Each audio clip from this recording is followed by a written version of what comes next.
Boom. All right, cool. I think you got some pretty good high-level movements in here. I think the body's moving pretty well. I'll point out some good things to start out. So as you're going through, load is decent.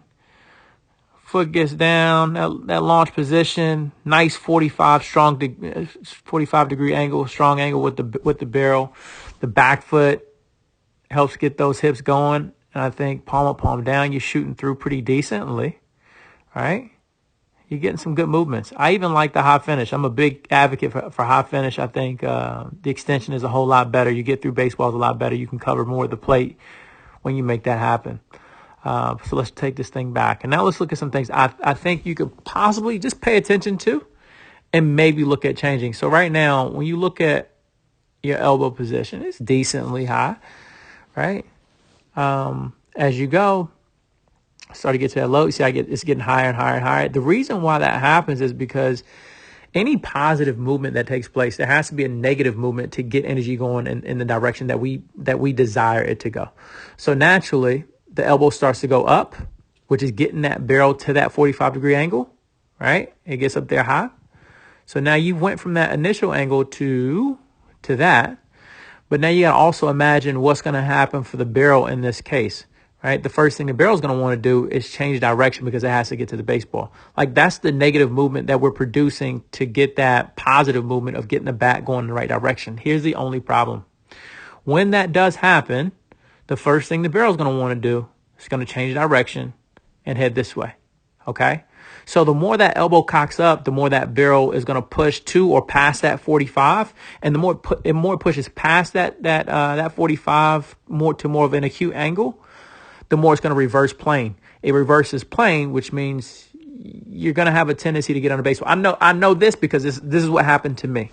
So for me, what I would do is I used to start with my elbow probably about that high, right? And it would get even higher. So what would end up happening was barrel change direction. I'm getting under a lot of baseballs, starting to see a lot of balls fouled up, foul straight back, just missing a lot of baseballs. If you ever feel like you're getting into a tendency where you're just missing baseballs, that might be something that you want to pay attention to. So for me, what I started doing, especially when I got to the pro levels and watching guys on a consistent basis with good arms, I'm starting my elbow lower. I would start my elbow literally about right here. So that way I knew when I got to my launch position, my elbow was probably about parallel to the ground, right? Nothing crazy.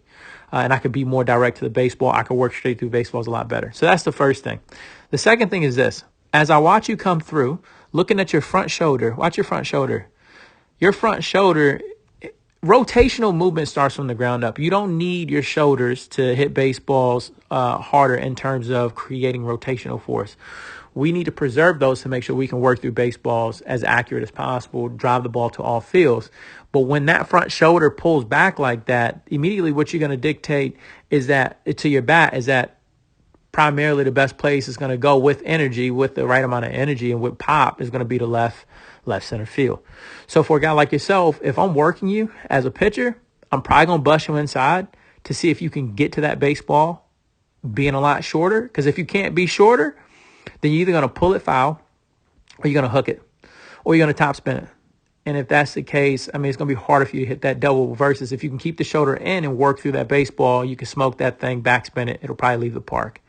Right, so work on keeping that front shoulder in longer as you attack baseballs because it's going to take away that outside pitch for you. So that being said, bust you inside, and then I know I'm going to slow you down outside or even work you outside to see if you can hurt me. But I wouldn't believe that you would be able to hurt me on the outside pitch. But that's what I got, man. So some things to work on right there. Look at that front shoulder and look at that back elbow, that starting point. A good way to get to that, to get an easier starting point, just get your knuckles lined up. I know it's very basic, very, very elementary, but the more you line those knuckles up, the more it's going to drop those elbows a lot more.